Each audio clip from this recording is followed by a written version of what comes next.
Hello everyone. Welcome yet again to another one-shot video lecture. My name is Ashwin Joglekar and I am from Resonance PCCP division.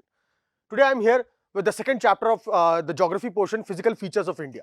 Alright, so let us quickly start and finish the chapter, and we'll see what this physical features of India has to talk about, or has the information for us to discuss.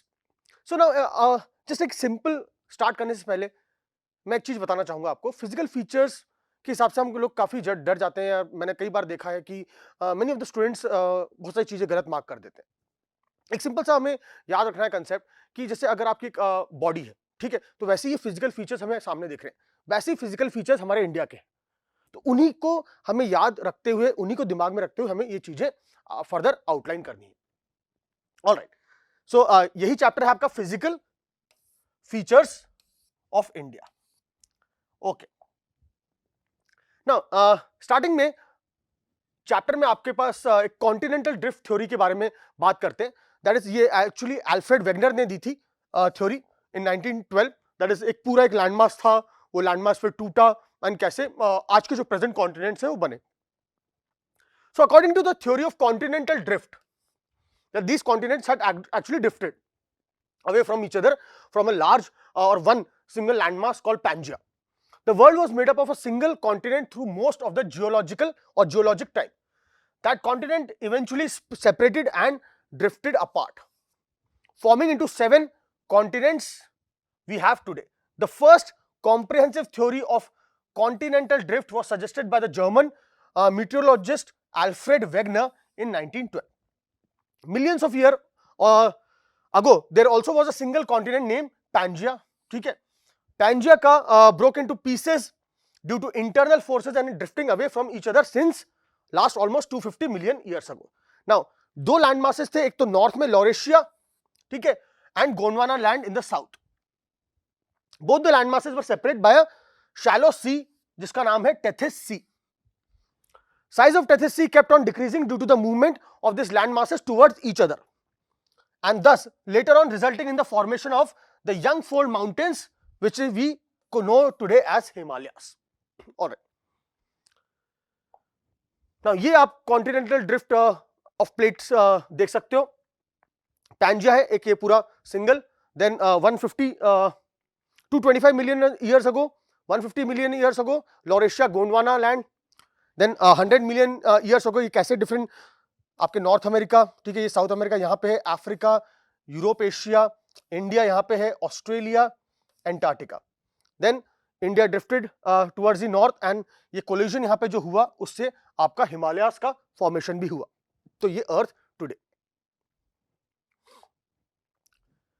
Now type of plate movements जो बताए गए हैं, एक तो convergent boundary होता है, divergent and transformation. Again convergent when the plate moves towards each other, the plate moving towards each other, divergent moving away from each other, and transform, that is moving in horizontal directions. So in this case the two adjacent tectonic plates move towards each other. Divergent boundary mein, in this case the two adjacent plates move away from each other, and finally transform boundary mein, in this case the two adjacent plates move along their borders.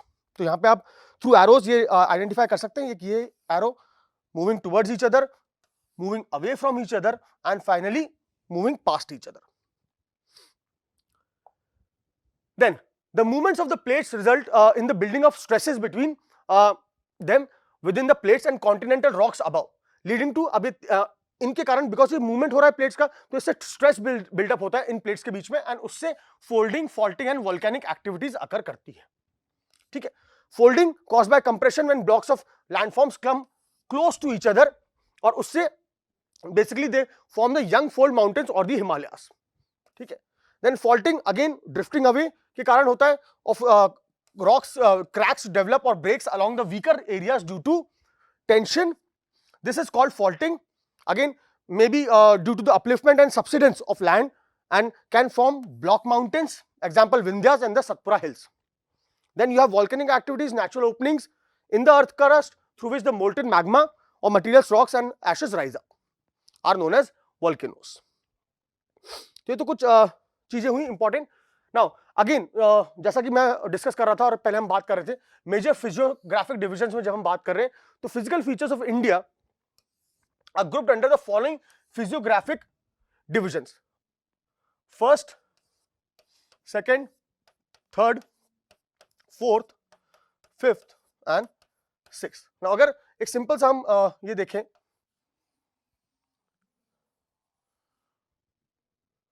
तो ये आपके northern part में Himalayas हुए, ठीक है, then ये वाले आपके आइलैंड ग्रुप्स हुए दोनों इस साइड में, ठीक है। तो फर्स्ट ये आपका ये हो गया और ये हो गया, ठीक है। अब बचता है आपका नॉर्दर्न प्लेन्स। तो हिमालयस के जस्ट नीचे आपके जो रिवर्स आती हैं, इंडस देन गंगा एंड ब्रह्मपुत्र जो फॉर्म करती हैं वो यहाँ नॉर्दर्न प्लेन्स क्रिएट करती हैं, तो वो नॉर्दर्न प्लेन्स वहां पे आया।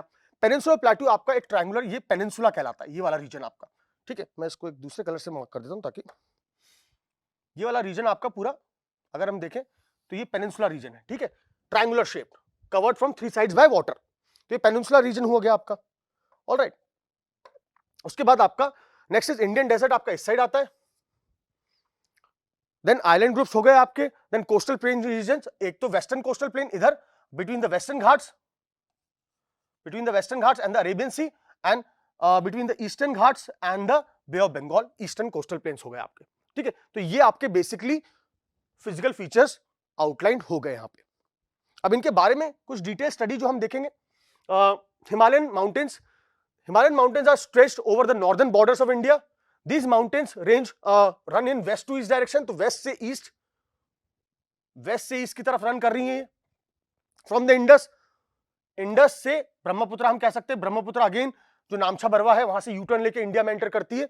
The Himalayas consist of 3 parallel ranges in its longitudinal extent, तो जो लॉन्गिट्यूडनल एक्सटेंट है इसमें ये 3 पैरेलल रेंजेस में एक्सटेंड कर रही है। सबसे बड़ी वाली सबसे ग्रेटर हिमालयस, हिमाद्री, फिर हिमाचल और फिर आपकी आउटर मोस्ट शिवालिक। ये कुछ हाईएस्ट पीक्स के नाम दे रखे हैं again which belong to the Himalayan ranges. The northern most range is known as the great और द इनर हिमालयस और द हिमाद्री। तो आपका हिमाद्री हो गया, Himachal and finally it's Shivaliks. तो ये 3 ऐसी, शिवालिक सबसे आउटर मोस्ट हो गई, मिडिल वाली आपकी हिमाचल हो गई एंड द इनर वन और the greater Himalayas are Himadri. It's the most continuous range consisting of loftiest peaks with an average height यहाँ पे क्या है 6000 meters. The folds of the Great Himalayas are asymmetrical in nature and the core of this part is composed of granite. The range lying further south of the Himadri forms the most rugged mountain system and is known as Himachal or the Lesser Himalayas. Pir Panjal range इसी में आती है, the longest and the most important range of this Himalayas, that is Himachal Himalayas.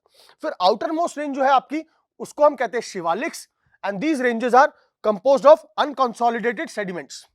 The longitudinal valleys between the lesser Himalayas, that is Himachal and Shivaliks, are known as dunes. और again जैसे देहरादून हो गया आपका, Kotli Doon and पाटली Doon are some of the famous or well-known dunes.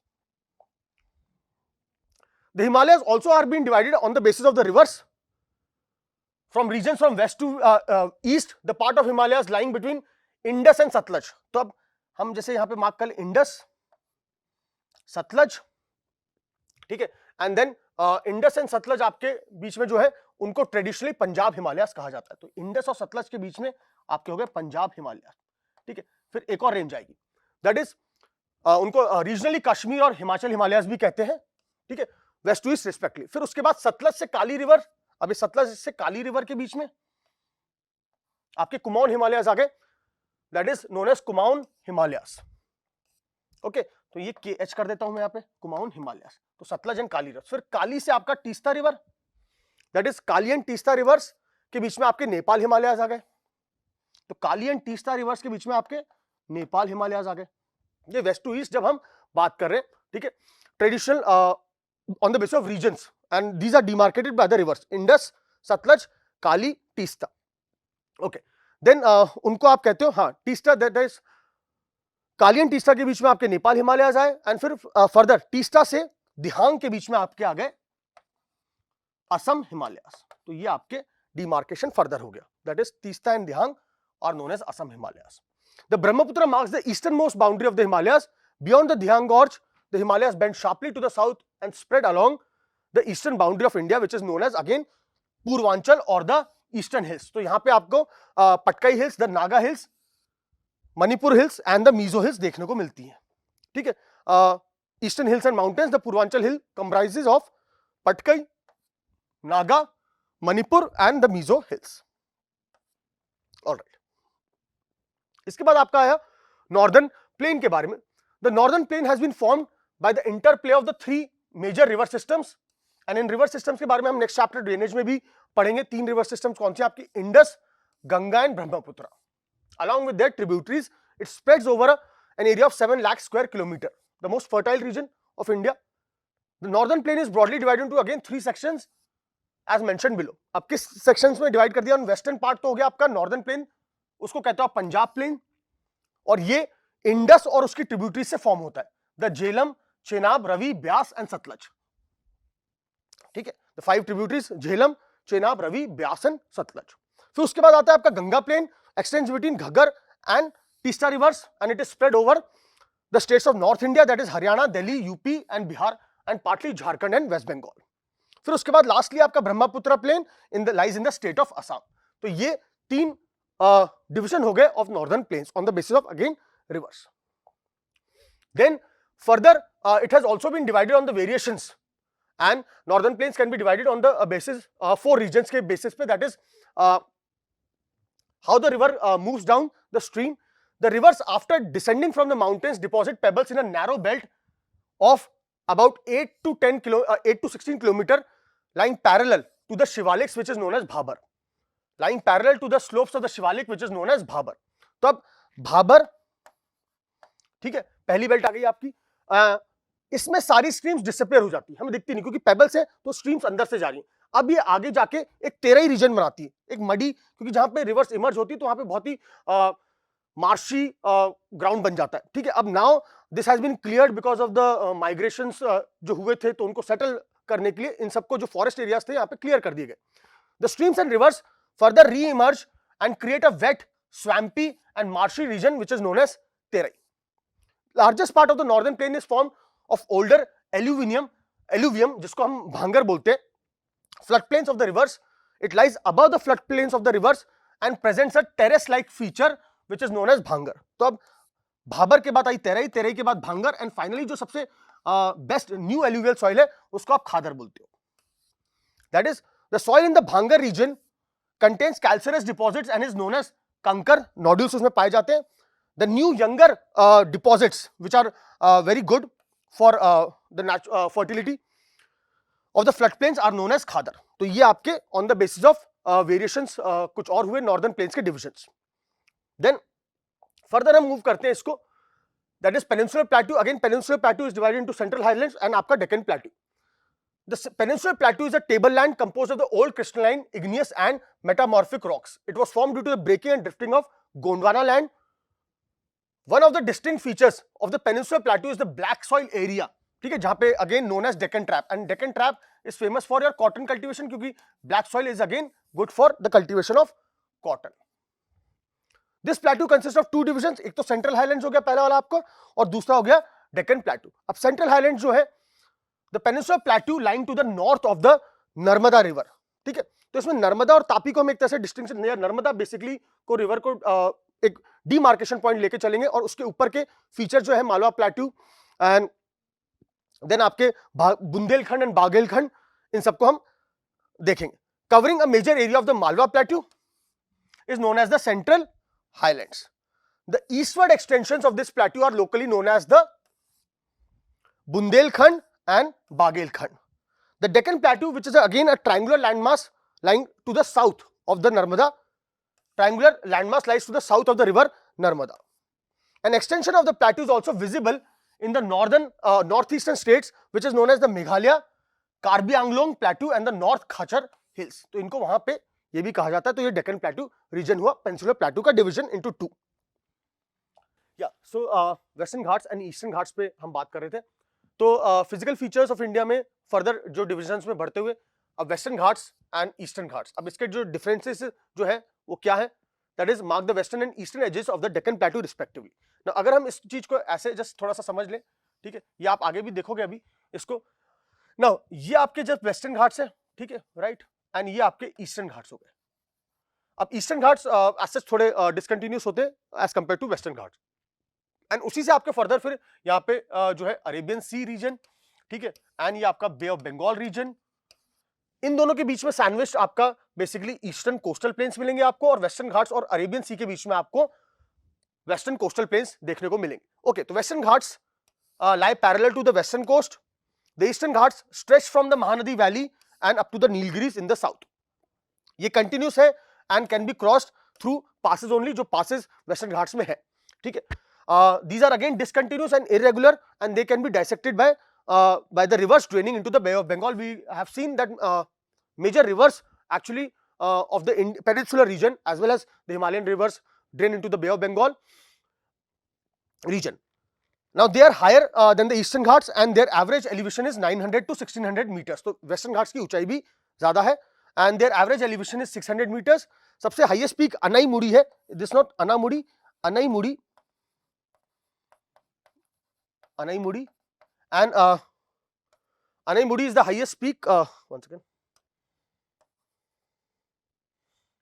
Okay, Anaimudi is the highest peak in the Western Ghats, not Eastern Ghats, Western Ghats, and यहाँ पे हाँ अनाईमुड़ी, दोडा बेटा, and यहाँ पे Mahendragiri is the highest peak of the Eastern Ghats. Next, we move on to Indian Desert. The Indian Desert lies towards the western margins of the Aravalli Hills. It is a sandy plain covered with sand dunes. This region receives very low rainfall, below 150 millimeter per year.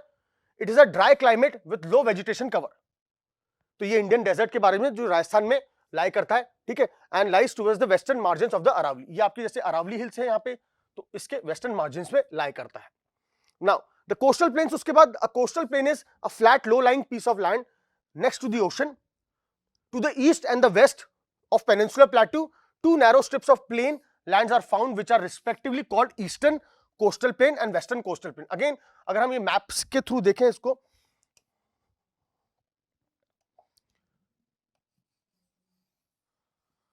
तो ये आपका एक वाला part तो हुआ आपका ये Kutch plane हो गया, देन आपका कुछ कोंकण प्लेन हो गया, देन आपका कन्नड़ प्लेन हो गया, और ये मालाबार रीजन हो गया, ठीक है, कच्छ वाला रीजन हो गया, देन ये वाला आपका कोंकण हो गया, देन कन्नड़ वाला रीजन हो गया, एंड फाइनली मालाबार वाला रीजन हो गया, मालाबार कोस्ट। अब ये इस साइड में आपका कोरोमंडल कोस्ट बोलते हैं हम इसको, और फर्दर उसको नॉर्दर्न सरकार, तो कोरोमंडल कोस्ट एंड नॉर्दर्न सरकार। Okay, so eastern coastal plain is a wide stretch of landmass lying between the eastern Ghats and the Bay of Bengal. Northern part इसका refer करते हैं हम as northern Sirkar, while the southern part is known as the Coromandel coast. Large rivers such as Mahanadi, Godavari, Krishna and Kaveri have formed extensive deltas on this coast. Lake Chilika is also located, an important feature of this along the eastern coast. Then western coastal plain में हम देखते हैं is a sandwich between the western Ghats on one side and the Arabian Sea on the other side. Narrow plain and consists of 3 sections as mentioned below. तो 3 section इसके हैं, एक तो आपका कोंकण प्लेन मुंबई से गोवा तक, then Kannada plain, and finally you have the southern stretch which is known as the Malabar coast.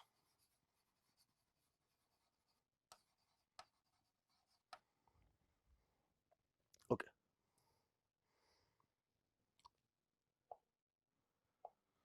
So that's it. इसके बाद you have your island groups, that is the islands. An island is a piece of subcontinental land that is surrounded by water. ठीक है, चारों तरफ से पानी से घिरा हुआ है, वो island कहते हैं हम। Lakshadweep islands group is composed of small coral islands which were earlier known as Laccadive, Minicoy and Amindive. The entire group of islands is divided into 2 broad categories. एक तो है आपका Andaman, again basically in the Bay of Bengal region, and उसके ऊपर वाला ये जो है आपके अरेबियन सी रीजन में, the Andaman in the north and the Nicobar in the south.